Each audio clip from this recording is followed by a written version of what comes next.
ಅಪ್ಪು ಅವರ 50ನೇ ವರ್ಷದ ಹುಟ್ಟುಹಬ್ಬದ ಸಂದರ್ಭದಲ್ಲಿ ಅಪ್ಪು ಸಿನಿಮಾ ರಿಲೀಸ್ ಆಗ್ತಿದೆ. So P R K distribution through release ಮಾಡ್ತಿರುವಂಥ ನಿರ್ಮಾಪಕರಾದಂಥ ಜಗದೀಶ್ ಗೌಡ್ರು ನಮ್ಮ ಜೊತೆ ಇದ್ದಾರೆ. ಈ ಸಿನಿಮಾದ ಸಂಭ್ರಮದ ಬಗ್ಗೆ ಒಂದಷ್ಟು ಮಾತಾಡ್ಸೋಣ. ಸರ್ ನಮಸ್ತೆ. ಹಾಯ್ ಸರ್ ಹೇಗಿದ್ರೆ ಚೆನ್ನಾಗಿದೆ ಸರ್?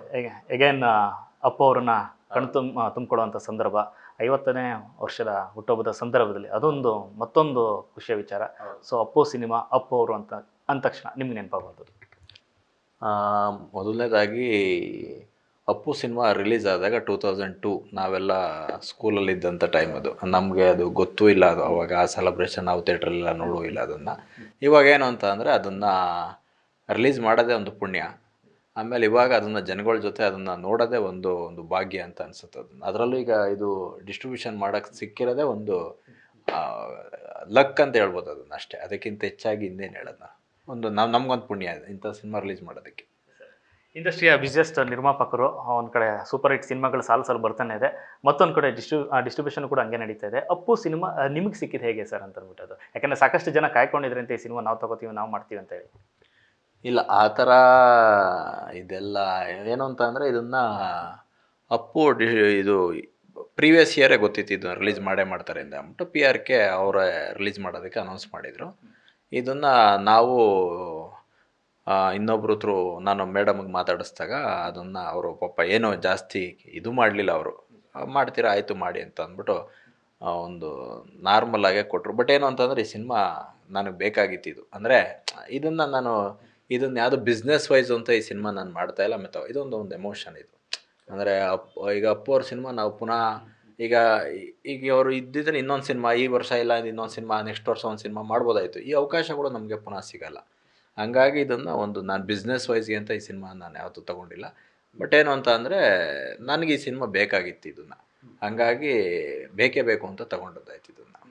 ಹಂಗಾಗಿ ಏನೋ ನನಗೊಂಥರ ಸ್ಪೆಷಲ್ ಇದು. ನಮ್ಮ ಒಂದು ಏನು ಹೇಳ್ತಾರಲ್ಲ, ಬತ್ತಳಿಕೆಯಲ್ಲಿ ಇಂತಿಂಥ ಬಾಣಗಳು ಇರಬೇಕು ಅಂತಾರಲ್ಲ, ಹಂಗೆ ಇದೊಂದು ಬಾಣ ಇರಲಿ ಅಂತ ನನಗೆ ಇದು ಅಷ್ಟೇ. ಕಳೆದ ವರ್ಷನೇ ಅಪ್ಪು ಸಿನಿಮಾ ರಿಲೀಸ್ಗೆ ಪ್ಲಾನ್ ಇದೆ ಅಂತಲೇ ಹೇಳಿದರೆ, ಅಲ್ಲಿಂದನೇ ಸ್ಟಾರ್ಟ್ ಆಗಿತ್ತು ಈ ಸಿನಿಮಾಗೋಸ್ಕರ ಒಂದು ಬೇಡಿಕೆ. ಸೊ ಈಗ ಹೇಗಿದೆ ಸರ್ ಅಂತ? ಯಾಕಂದರೆ ಸಾಕಷ್ಟು ಶೋಗಳು ಹೌಸ್ಫುಲ್ ಆಗಿದೆ ಮತ್ತು ಜನ ಇನ್ನೂ ಕೇಳ್ತಾ ಇದ್ದಾರೆ, ಬೇಡಿಕೆ ಇದೆ ಅಂತ. ಅಲ್ಲ, ಕಳೆದ ವರ್ಷ ಜಾಕಿ ಪ್ಲ್ಯಾನ್ ಮಾಡಿ ಜಾಕಿ ರಿಲೀಸ್ ಆಗಿತ್ತಲ್ಲ, ಆ ಟೈಮಲ್ಲೇ ನೆಕ್ಸ್ಟ್ ಇಯರು ಬರ್ತ್ಡೇಗೆ ಅಪ್ಪು ಮಾಡೋದು ಅಂತ ಪ್ರೀವಿಯಸ್ ಇಯರೇ ಮಾತಾಡಿದರು. ಹಾಗಾಗಿ ಅದು ಗೊತ್ತಷ್ಟೇ. ಬಟ್ ನಿಮಗೆ ಎಲ್ಲ ಕಡೆ ಹೇಳಿ ನಮಗೆ ಅಂದರೆ ಅಪ್ಪುಗೆ ಕಲೆಕ್ಷನ್ ಬಂದೇ ಬರುತ್ತೆ, ಮತ್ತು ದೊಡ್ಡ ಮಟ್ಟದಿಗೆ ಓಪನಿಂಗ್ ಇರುತ್ತೆ ಅಂತ ಎಕ್ಸ್ಪೆಕ್ಟ್ ಮಾಡಿಲ್ಲ. ಇವಾಗ ಬಂದ್ಬಿಟ್ಟವ್ರೇನು ಅದೆಲ್ಲ ಸುಳ್ಳು. ಎಕ್ಸ್ಪೆಕ್ಟೆಡ್ ಇತ್ತದು, ಬಟ್ ಈ ಮಟ್ಟಕ್ಕೆ ಇರಲಿಲ್ಲ. ಇವಾಗ ನೋಡಿ, ಈಗ ನರ್ತಕಿಲಿ ನಮಗೆ ಟಿಕೆಟೇ ಇಲ್ಲ. ಈಗ ನೀವು ಜೊತೆಲಿ ಬರಬೇಕಾದ್ರೂ 10 ಜನ ಕೇಳಿದ್ರು, ಟಿಕೆಟ್ ಇಲ್ಲ. ಅಂದರೆ ಅದೇನೋ ಒಂದು ಹೇಳ್ತಾರಲ್ಲ, ಅದೇನೋ ಇವರೆಲ್ಲ ಒಂದು ಎವರ್ ಗ್ರೀನ್ ಸ್ಟಾರ್ಗಳು ಅಂತ, ಆ ರೀತಿ ಇವ್ರಿಗೆಲ್ಲ. ಬಟ್ ತುಂಬ ಜೋರಾಗಿದೆ ಕಲೆಕ್ಷನ್. ಅಂದರೆ ಒಳ್ಳೆ ಬುಕ್ಕಿಂಗ್ ಇದೆ. ಮೈಸೂರು ಕಡೆ, ಈ ಕಡೆ ತುಮಕೂರು, ಎಲ್ಲ ಕಡೆ ಆಲ್ ಓವರ್ ಮೇಜರ್ ಎಲ್ಲಿ ಕನ್ನಡ ಸೆಂಟ್ರ್ಗಳೆಲ್ಲ ಮೇಜರ್ ಇದೆ. ಆಮೇಲೆ ನಾವು ತುಂಬ ಲಿಮಿಟೆಡ್ ಆಗಿ ತುಂಬ ಪ್ಲ್ಯಾನ್ ಮಾಡಿ ಹೋಗಿದ್ದೀವಿ ಇದನ್ನು. ಹಂಗಾಗಿ ರಿಲೀಸ್ ಇದು ಒಂಥರ ಬಿಗ್ಗೆಸ್ಟ್ ರಿಲೀಸ್ ಅಂತ ನನಗನ್ಸುತ್ತೆ. ಹಾಗಾಗಿ ತುಂಬ ಚೆನ್ನಾಗಿದೆ.